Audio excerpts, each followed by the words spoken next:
امام غزالی رحمۃ اللہ تعالی علیہ کی آخری کتاب ہے منہاج العابدین. میں اس کو پڑھ رہا تھا آج صبح، تو میں نے اس کتاب کے اندر یہ واقعہ پڑھا.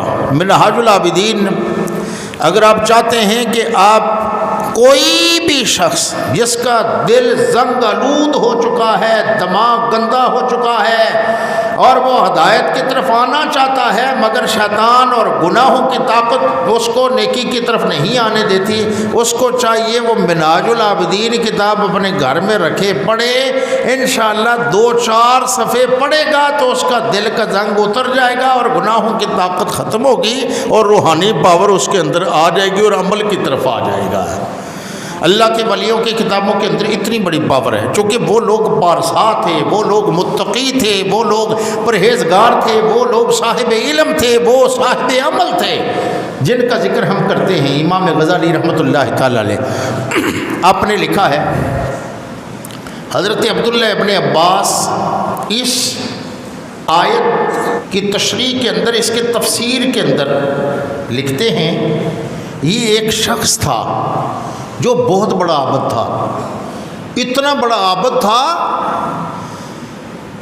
کہ اس کی نگاہ جب یوں اٹھاتا تھا، اوپر دیکھتا تھا تو لوح محفوظ کو دیکھتا تھا، اور یہ یوں ہاتھ اٹھاتا تھا، جو مانگتا تھا اللہ تبارک و تعالیٰ اس کو دے دیتا تھا. مستجاب الدعوات تھا، جس کی دعا قبول ہوتی ہے اس کو مستجاب الدعوات کہا جاتا ہے. اور مستجاب الدعوات ہونا یہ بہت بڑا انعام ہے، اللہ جس کو چاہتا ہے عطا فرماتا ہے. جس شخص کی دعا اس زمانے میں قبول ہوتی ہے وہ مستجاب الدعوات ہے.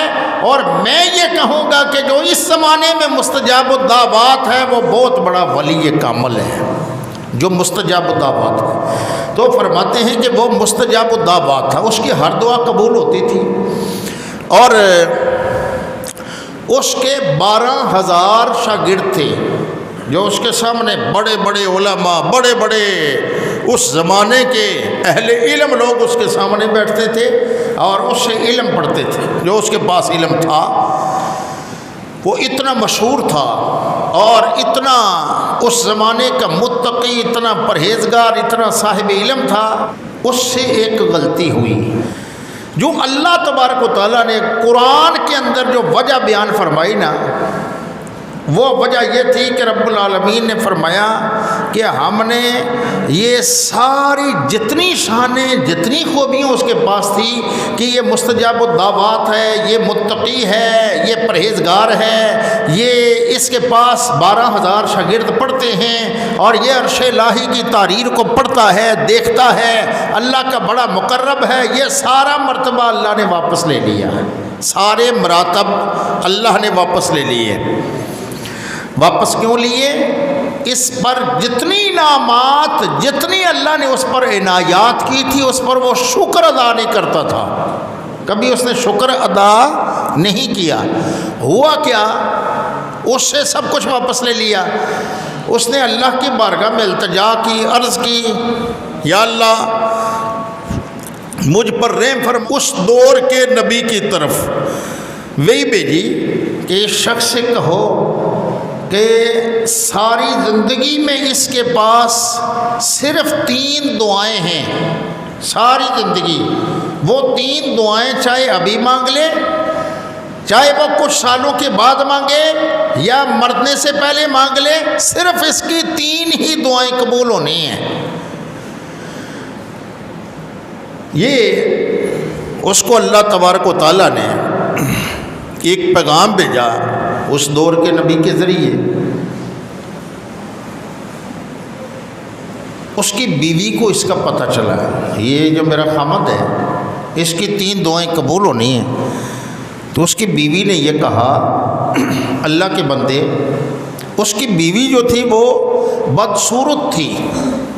تو اس کی بیوی نے یہ کہا کہ تمہاری دعا قبول ہونی ہے تو اللہ کی بارگاہ میں دعا کر میں خوبصورت ہو جاؤں. ان کیدکن عظیم، اللہ نے فرمایا عورتوں کا مکر بہت بڑا مکر ہے.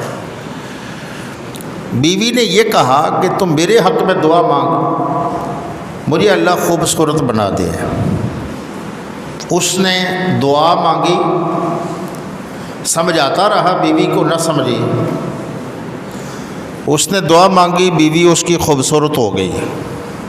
اب جب وہ خوبصورت ہوئی، ایک تو دعا گئی، ختم ہو گئی، اب دو رہ گئی۔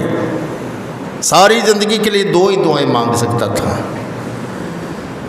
جب اس کی بیوی خوبصورت ہوئی تو وہ اسی کو ناپسند کرنے لگی اور غیر لوگوں کو پسند کرنے لگی۔